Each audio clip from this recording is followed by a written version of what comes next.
జూబ్లీహిల్స్ ఉప ఎన్నికల్లో ప్రజలు ఇచ్చిన తీర్పుపై హర్షం వ్యక్తం చేశారు సీఎం రేవంత్ రెడ్డి.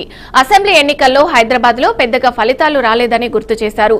ఎన్నిసార్లు ఓటములు వచ్చినా కాంగ్రెస్ పార్టీ ప్రజల మధ్య ఉంటుందని స్పష్టం చేశారు.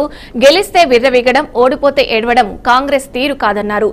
డ్రగ్స్ నియంత్రణకు ఈగల్ ఫోర్సు, అలాగే కబ్జాల నియంత్రణకు హైడ్రా వ్యవస్థను తీసుకువచ్చామని తెలిపారు.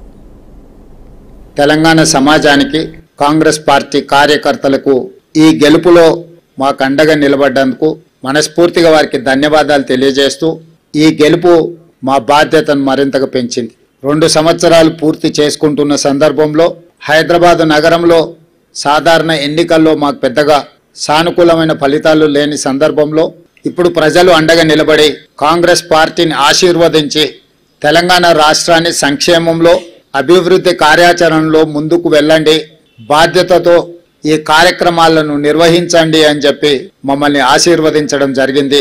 దీన్ని ప్రజల యొక్క ఆశీర్వాదంగా, దీన్ని ఒక బాధ్యతగా కాంగ్రెస్ పార్టీ నాడు స్వీకరించడం జరిగింది. ఎన్నికల్లో నెగ్గితే ఉప్పొంగిపోవడం, ఓడిపోతే కుంగిపోవడం అనేది కాంగ్రెస్ పార్టీకి తెలీదు. కాంగ్రెస్ పార్టీకి తెలిసిందల్లా ప్రతిపక్షంలో ఉంటే ప్రజా సమస్యల మీద పోరాటం చేయడం, ప్రభుత్వంలో ఉంటే ప్రజా సమస్యల్ని పరిష్కరించడానికి నిరంతరం ప్రయత్నం చేయడమే కాంగ్రెస్ పార్టీకి తెలుసు. బీఆర్ఎస్ సోషల్ మీడియాను, విష ప్రచారాన్ని, తప్పుడు వార్తలను, పెయిడ్ ఆర్టికల్స్ని, ఫేక్ సర్వేలను, వీటన్నిటి మీద ఆధారపడి ప్రభుత్వాన్ని అవహేళన చేయడము, అవమానించడము, అసహ్యకరమైన భాషలో దూషించడం లాంటి వార్తలను ప్రసారం చేసిండ్రు. వీటన్నిటి నేపథ్యంలో అది హైడ్రా కావచ్చు, ఈగల్ ఫోర్స్ కావచ్చు, ఈ సంస్థలు ప్రజలకు మేలు చేయడానికి మేము తీసుకొచ్చినాం. ఈ నగరం వేగంగా మత్తు, ముఖ్యంగా గంజాయి, డ్రగ్స్ విస్తరిస్తున్న సందర్భంలో వాటిని కఠినంగా అణిచివేయడానికి ఈగల్ ఫోర్స్ను తీసుకొచ్చినాం. కబ్జాలను, చెరువులను, కుంటలను, నాలాలను అడ్డగోలుగా ఆక్రమించుకొని కబ్జాలకు పాల్పడుతుంటే వాటిని తొలగించడానికి హైడ్రాను తీసుకొచ్చినాం. జిహెచ్ఎంసీ కావచ్చు, హెచ్ఎండిఏ కావచ్చు, మెట్రో వాటర్ వర్క్స్ కావచ్చు, మెట్రో రైల్ కావచ్చు, ఇలాంటి సంస్థలన్నిటిని కూడా సమన్వయం చేసుకొని ఈ నగరాన్ని ఒక మంచి నగరంగా తీర్చిదిద్దడానికి మేము చేస్తున్న ప్రయత్నాన్ని ప్రధాన ప్రతిపక్షము సహకరించకపోను ప్రతి సందర్భంలో అడ్డు తగిలే ప్రయత్నం చేసింది.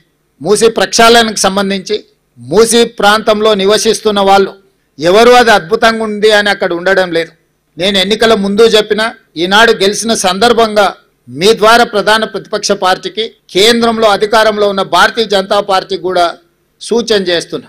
మన పాత్రలను, మన వ్యవహార శైలిని ప్రజలు నిశితంగా పరిశీలించి ఈనాడు ఒక నిర్ణయానికి వచ్చిండ్రు. ఈ నిర్ణయంలో ఎవరి పాత్ర, ఎవరి బాధ్యత ప్రజలు విస్పష్టంగా తీర్పునివ్వడం జరిగింది. ఈ తీర్పును బాధ్యతగా తీసుకొని ఈ నగర అభివృద్ధి కోసం అవసరమైన ఈ నగరాన్ని మహానగరంగా విస్తరించి ప్రపంచ స్థాయి పెట్టుబడులను ఆకర్షించి వివిధ జిల్లాలు, వివిధ రాష్ట్రాలు, వివిధ దేశాల నుంచి వచ్చే పెట్టుబడులను ఆకర్షించడమే కాకుండా ఉద్యోగ ఉపాధి అవకాశాలకు విస్తరించే విధంగా నగరాన్ని అభివృద్ధి చేయాలనుకుంటున్నాం. అందుకే రీజనల్ రింగ్ రోడ్ కావచ్చు, రేడియల్ రోడ్స్ కావచ్చు, మూసీ నది ప్రక్షాళన కావచ్చు, మెట్రో విస్తరణ కావచ్చు, గోదావరి కృష్ణా నది జలాలు ఈ మహానగరానికి తాగునీటి అవసరాలను తీర్చడానికి అవసరమైన ప్రణాళికలు కావచ్చు, హైదరాబాదు నగరాన్ని పట్టి పీడిస్తున్న ట్రాఫిక్ సమస్య కావచ్చు, ఎలివేటెడ్ కారిడార్లు కావచ్చు, ఫ్లైఓవర్ బ్రిడ్జులు కావచ్చు, అండర్ పాస్లు కావచ్చు, రైల్వే ఓవర్ బ్రిడ్జులు, రైల్వే అండర్ బ్రిడ్జులు కావచ్చు, గల్లీలలో ముఖ్యంగా చెత్త ఒక ప్రధాన సమస్యగా మారింది. సిటీలో చెత్త ఎక్కడ పడితే అక్కడ దర్శనమిస్తున్నాయి.